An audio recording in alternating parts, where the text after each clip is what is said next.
afternoon, folks. Good afternoon. I promised when I got elected I'd always give it to you straight from the shoulder. The good, the bad, the truth. So as we head into Christmas weekend, I want to answer your questions about the rising number of COVID cases, COVID-19 cases. And I want to start by acknowledging how tired, worried, and frustrated I know you are. I know how you're feeling. For many of you, this will be the first or even the second Christmas where you look across the table, will be an empty kitchen chair there. Tens of millions have gotten sick. We've all experienced upheaval in our lives. But while COVID has been a tough adversary, we've shown that we're tougher. Tougher because we have the power of science and vaccines that prevent illness and save lives. And tougher because of our resolve. So that, let me answer some questions that lay out the steps the Vice President and I are taking to prepare for the rising number of cases experts tell us we can expect in the weeks ahead. First, how concerned should you be about Omicron, which is now the dominant variant in this country, and it happened so quickly? The answer is straightforward. If you're not fully vaccinated, you have good reason to be concerned. You're at a high risk of getting sick. And if you get sick, you're likely to spread it to others, including friends and family. The unvaccinated have a significantly higher risk of ending up in a hospital or even dying. Almost everyone who has died from COVID-19 in the past many months has been unvaccinated. Unvaccinated. But if you're among the majority of Americans who are fully vaccinated, and especially if you've gotten the booster shot, that third shot, you have much less reason to worry. You have a high degree of protection against severe illness. But because Omicron spreads so easily, we'll see some fully vaccinated people get COVID, potentially in large numbers. There will be positive cases in every office, even here in the White House, among the vaccinated from Omicron. But these cases are highly unlikely to lead to serious illness. Vaccinated people who get COVID may get ill, but they're protected from severe illness and death. That's why you should still remain vigilant. According to our doctors, even if you're fully vaccinated, you should wear a mask when indoors and in public settings. Wearing a mask provides extra protection for you and those around you. And I know some Americans are wondering if you can safely celebrate the holidays with your family and friends. The answer is yes, you can. If you and those who celebrate with are vaccinated, particularly if you've gotten your booster shot. If you are vaccinated and follow the precautions that we all know well, you should feel comfortable celebrating Christmas and the holidays as you planned it. You know, you've done the right thing. You can enjoy the holiday season. And thanks to the progress on vaccinations this fall, we've gone from nearly 90 million adults in July who had not even started their vaccination process to fewer than 40 million today. Still too many, but down from 90 to 40. All these people who have not been vaccinated, you have an obligation to yourselves, to your families, and quite frankly, I know I'll get criticized for this, to your country. Get vaccinated now. It's free. It's convenient. I promise you, it saves lives. And I honest to God believe it's your patriotic duty. Another question folks are asking is, what can you do to make yourself and your family feel safer and be safer? The answer is simple. Get your booster shot. Wear a mask. Our doctors have made it clear. Booster shots provide the strongest of protections. Unfortunately, we still have tens of millions of people who are eligible for the booster shot but have not yet gotten it. They've gotten the first two shots, but they've not gotten the booster. Folks, the booster shots are free and widely available. Over 60 million Americans, including 62% of eligible seniors, our most vulnerable group, have gotten their booster shots. I got my booster shot as soon as they were available. And just the other day, former President Trump announced he had gotten his booster shot. Maybe one of the few things he and I agree on. People with booster shots are highly protected. Join them. Join us. It's been 6 months or more since my second shot. If it's been 6 months or more for your second shot when I got my booster, you can get yours today. It's been 6 months or more since your second shot. Another question that folks are asking is, are we going back to March 2020? Not this last March 2021, but March 2020 when the pandemic first hit. That's what I keep getting asked. The answer is absolutely no. No. There are three big differences between then and now. Number one, first one, more than 200 million Americans have been fully vaccinated. In March 2020, no one was fully vaccinated. What that means is today, a case of COVID-19 for fully vaccinated and boosted person will most likely mean no symptoms or mild ones similar to the common respiratory viruses. Over 200 million Americans should have a peace of mind that they did not have in March of 2020. They're protected from hospitalization, and they're protected from death. Second point, we're prepared today for what's coming. In March of 2020, we were not ready. Today, we stockpiled enough gowns, masks, and ventilators to deal with the surge of hospitalizations among the unvaccinated. Today, we're ready. And as I'll explain in a few minutes, we're going to be reinforcing our hospitals, helping them. Number three, we know a lot more today than we did back in March of 2020. For example, last year, we thought the only way to keep your children safe was to close our schools. Today, we know more and we have more resources to keep those schools open. You can get 5 to 11-year-olds vaccinated, a tool we didn't have until last month. Today, we don't have to shut down schools because of the case of COVID-19. Now, if a student tests positive, other students can take the test and stay in the classroom if they're not infected, rather than closing the whole school or having to quarantine. We can keep our K through 12 schools open. That's exactly what we should be doing. So, folks, let me summarize. We should all be concerned about Omicron, but not panicked. If you're fully vaccinated, and especially if you got your booster shot, you are highly protected. And if you're unvaccinated, you're at a higher risk of getting severely ill from COVID-19, getting hospitalized, and even dying. So the best thing to do is get fully vaccinated and get your booster shot. And no, this is not March of 2020. 200 million people are fully vaccinated. We're prepared. We know more. We just have to stay focused. So that's where we stand.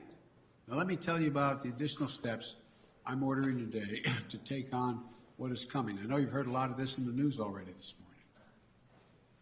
3 weeks ago, I laid out a COVID-19 action plan for this winter that prepared us for this moment. Today, we're making the plan even stronger. First, we're setting up our vaccination and booster efforts. We're stepping it up significantly. In the past 2 weeks, we've seen the highest vaccination rates since last spring. And we aren't as vaccinated as a country as we should be, though. That's why we have added 10,000 new vaccination sites on top of the 80,000 sites that we already had in place. And even more will open in January. I know there's some parts of this country where people are very eager to get their booster, where it's harder to get an appointment, So starting this week, I'll be deploying hundreds more vaccinators and more sites to help get the booster shots in people's arms. I've ordered FEMA, the Federal Emergency Management Agency, to stand up new pop-up vaccination clinics all across the country where you can get that booster shot. We've opened, we've opened FEMA vaccination sites in Washington State and New Mexico recently as cases have increased. And today, I'm directing FEMA to stand up new sites in areas where there is a high demand. These steps are going to help us add more and more booster appointments and just over the next few weeks. I also want to say a word to parents. If your children are not vaccinated, please get them vaccinated.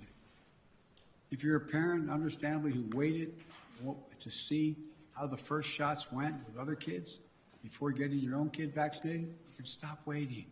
6 million children in our country, ages 5 to 11, are vaccinated. Get your children protected today, now. For those parents out there who have a child that's too young to be vaccinated, that is under the age of 5, I know this can still be a scary time. But one thing you can and must do while we await vaccines for children under 5, get yourself fully vaccinated and boosted, as well as those around you, your children, your caregivers, your siblings. It's critical to mask up in public indoor places. We know that our youngest children have only rarely been impacted by serious COVID-19 cases, but they can be further protected if they're surrounded by vaccinated people. And again, to folks who are not vaccinated, you may think you're putting only yourself at risk, but it's your choice. Your choice is not just a choice about you. It affects other people. You're putting other people at risk. Your loved ones, your friends, neighbors, strangers you run into. And your choice can be the difference between life or death. The longer the virus is around, the more likely variants form. It may be deadlier than the ones that have come before. Let me say again and again and again and again, please get vaccinated. It's the only responsible thing to do. Those who are not vaccinated are causing hospitals to become overrun again. I just spoke to the governor of New York. Every COVID-19 hospital means someone with a heart attack, cancer, or other serious illness may not get that bed and that life-saving care they need in the hospital. Look, let me give it to you straight again. Omicron is serious, potentially deadly business for unvaccinated people. Let me be clear. Thanks to the prior administration and our scientific community, America is one of the first countries to get the vaccine. Thanks to my administration and the hard work of Americans, we led a rollout, made America among the world leaders in getting shots in arms. But uptake slowed this summer as vaccine resistance among some hardened. Look, the unvaccinated are responsible for their own choices. But those choices have been fueled by dangerous misinformation on cable TV and social media. You know, these companies and personalities are making money by peddling lies and allowing misinformation that can kill their own customers and their own supporters. It's wrong. It's immoral. I call on the purveyors of these lies and misinformation to stop it. Stop it now. One of the other things that we know that has to be done is more testing. Because Omicron spreads easily, especially among the unvaccinated. It's critically important that we know who's infected. That means we need more testing. And on that score, we're now where we should be. Yes, we have over 20,000 free testing sites. Yes, we've used the Defense Production Act and spent $3 billion to greatly expand the number of at-home tests available for purchase online and at your local pharmacy. And yes, we made sure insurance covers the PCR tests you get in the hospital or at your doctor's office. But starting next month, private insurance will also cover at-home testing. So you can order a test online and get reimbursed. We're providing access to free at-home tests for those who may have insurance as well, may not have insurance, I should say, as well. But it's not enough. We have to do more. We have to do better. And we will. Starting this week, the federal government will set up emergency testing sites in areas that need additional testing capacity.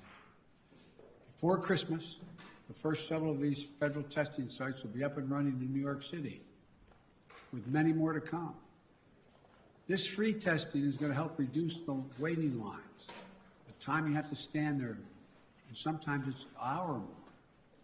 We're going to continue to add federal testing sites where needed, so that if you want an immediate test, there'll be a place where you can go get it. We also need to do better with at-home testing. So I'm announcing today the federal government will purchase 1/2 billion, that's not million, billion with a B, additional at-home rapid tests with delivery starting in January. We'll be getting these tests to Americans for free. We'll have websites where you can get them delivered to your home. We've arranged for it to be easier for you to find a free COVID testing site near you on Google. Just enter COVID test near me in the Google search bar, and you can find a number of different locations nearby where you can get tested. We're going to continue to use the Defense Production Act, as we did earlier this month, to make sure we're producing as many tests and as quickly as possible. The bottom line is it's a lot better than it was, but we're taking even more steps to make it easier to get tested and get tested for free. Next, we're preparing hospitals for what's coming. Those 40 unvaccinated adults have a good chance of getting COVID-19, and some of you will get very sick. That'll mean hospitals are going to get extremely stressed again, both in terms of equipment as well as personnel to care for those who get sick. That's why my administration has stockpiled and pre-positioned millions of gowns, gloves, masks, and ventilators. We call it PPP.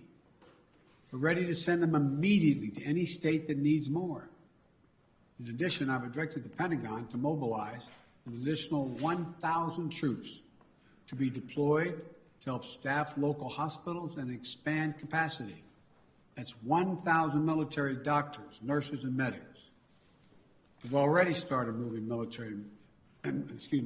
teams. They've already landed in Wisconsin and Indiana this week. This is on top of 300 federal medical personnel that are now on the ground, having deployed since we learned about Omicron. Look, while we know staffing is the biggest need for hospitals, some may need more beds as well. We're prepared. I've directed FEMA to activate the National Response Center and begin deploying teams now to provide additional hospital beds. We'll begin to construct emergency capacities near hospitals, in parking garages, and nearby buildings to be ready if needed. And the federal government is paying for all of this, period, all of it. Further, FEMA will deploy hundreds of ambulances and EMS crews so that if one hospital fills up, we can transport patients to beds elsewhere. This week, we'll send dozens of ambulances to New York and Maine because the COVID is spreading very rapidly to help transport patients. Our doctors, nurses, hospital staffs have gone above and beyond during this pandemic. The strain and stress is real. I really mean it. It's real. And we'll have their backs, though. We have to let them know we have their backs. Finally, we're making sure that COVID-19 no longer closes businesses or schools. Last week, the federal court reinstated my administration's vaccination or test, the vaccination or test rule for businesses with more than 100 employees. The rule requires employers with 100 or more employees to protect their workers who are on site and indoors with the requirement that they be vaccinated or tested each week or go home. These rules are going to keep workers safe, and keep workers safe will help keep businesses open. When people are vaccinated or tested, they are much less likely to get sick and less likely to spread it to others. Customers are more likely to come in and shop because they know it's a safe environment. I know vaccination requirements are unpopular for many, not even popular for those who are anxious to get them. My administration has put them in place not to control your life, but to save your life and the lives of others. Where 400,000 Americans died from COVID this calendar year, and almost all were unvaccinated. Almost all were preventable. The rule is legal and effective. It's going to save thousands of American lives. We must also keep our K-12 schools open. Look, the science is clear and overwhelming. We know how to keep our kids safe from COVID-19 in school. K through 12 schools should be open. and that safety is increased if schools require all adults who work in the schools to get vaccinated and take the safety measure that the CDC has recommended, including masking. I got Congress to pass billions of dollars in school improvements, ventilation, and social distancing. Schools should be safer than ever from COVID-19. And just Friday, the CDC issued a test-to-stay guidelines. So schools can stay open and kids can stay in class even if a classmate tests positive. COVID-19 is scary, but the science is clear. Children are safe as safe in school as they are any place, assuming the appropriate precautions have been taken and they've already been funded. Let me close with this. I know you're tired. I really mean this, and I know you're frustrated. We all want this to be over, but we're still in it. And this is a critical moment. But also have more tools than we ever had before. We're ready. We'll get through this. As we head into the holidays, I want us to all keep the faith. I want to sincerely thank you for your perseverance, your courage, your countless acts of kindness, love, and sacrifice during these last 2 years. Throughout our history, we've been tested as a people and as a nation through war and turmoil. We'd ask whether we'd be safe, whether we'd be okay, whether we'd get back to who we are. We've always endured because remember, there is no challenge too big for America. I mean this from the bottom of my heart. No challenge. We've come through better and stronger because we stay together as the United States of America. That's what we have to keep doing today. We can do this together. I guarantee you. May God bless you all, and may God protect our troops. And happy holidays. God love you all. Thank you. Mr. President, on testing, sir, you said we have to do better, but public health officials have been saying for months you need to surge rapid tests for just this moment. Is it a failure that you don't have an adequate amount of tests for everyone to be able to get one if they need one right now? No, it's not, because COVID is spreading so rapidly. If you notice, it just happened almost overnight, just in the last month. What's your message?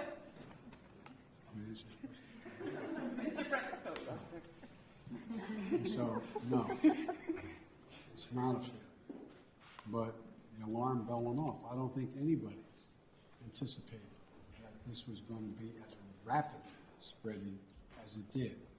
And so the question is, we had a lot of people who have access to tests, who could order them, could have their insurance pay for them, et cetera. But all of a sudden, it was like everybody rushed to the counter. It was a big, big rush. And I knew that was coming, so what I tried to do is meet with the companies and use the Defense Production Act to get 500 million more tests and figure out how to get them to their homes, get them on the shelves in the store. I mean, so that's what it's all about. Yes. Mr. President, what's your message to Americans who are trying to get tested now and who are not able to get tested and who are wondering what took so long to ramp up testing? Come on, what took so long? That's what I'm hearing that from people who are trying to get tested now before the holidays.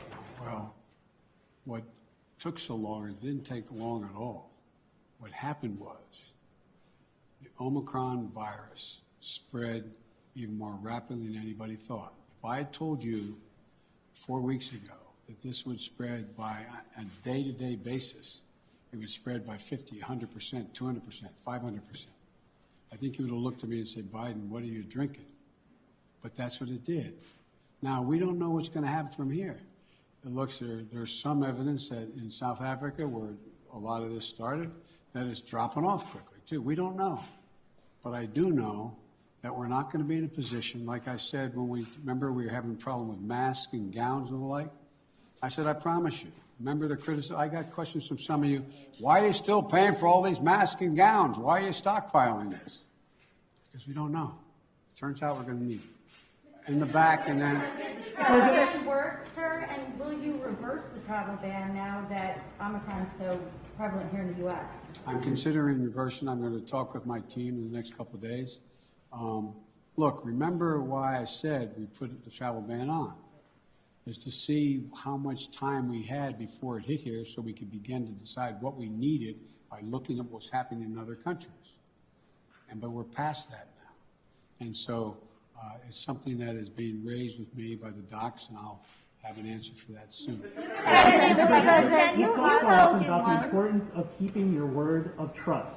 Do you believe Senator Manchin kept his word to you? And how do you rebuild trust with progressives in your party to advance your legislation now? You know, I told you before, you've heard me say this before, some people think maybe I'm not Irish because I don't hold a grudge.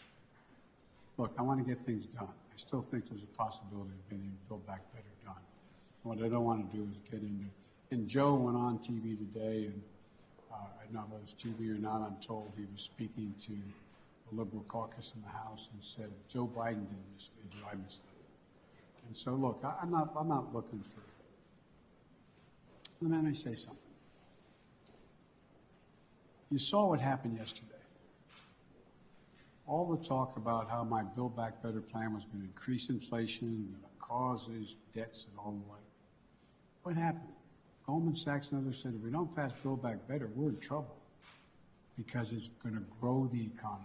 Without it, we're not going to grow. And what happened? Stock prices went way down. It took a real dip. If you take a look, everybody thinks because I quoted 17 Nobel laureates saying this is going to help inflation. Think about it in terms of you're a hard-working person and you're making 60 grand if you're alone, if your mom are just on her own, or if you're making 80 grand, mom and dad 90 grand like a lot of people do, and you're worried about inflation, you should be worried about it because it's a devastating thing for people who are working class and middle class folks. It really hurts. Where is most of the cost now? The cost is finding in gasoline, even though I was able to bring it down 12 cents a gallon, will come down more, I believe. We talked about what the cost in food prices going up, et cetera. But look what's in Build Back Better. Child care. You can reduce it by up to 70%. That'll be the difference between 20 million women who aren't back in the workforce being able to go back if you pass it. We're talking about health care, insulin. In a situation, we got 200,000 kids with type 1 diabetes. You know what it's costing? It cost somewhere between 10 cents and $10 to come up with the formula, okay, a while ago, right? You know what it's costing on average? $560, $640 a month, up to $1,000 a month. What do you do if you're a mom and a dad working with minimum wage, busting your neck? You look at your kid, and you know if you don't get that vaccine for him, if you don't get that drug for him, if you don't get be able to take that, what happens? They're likely to go in a coma, maybe die. Not only do you put the kid's life at stake, you strip away all the dignity of a parent looking at their child. I'm not joking about this. Imagine being a parent, looking at a child, and you can't afford. You have no house to borrow against. You have no savings. It's wrong. But all the things in that bill are going to reduce prices and cost for middle class and working class people. It's going to reduce their cost. What's inflation? Having to pay more than the money you have because things have gone up. Well, bring down all those costs across the board, from child care to a child care tax credit. But I'm not supposed to be having this press conference.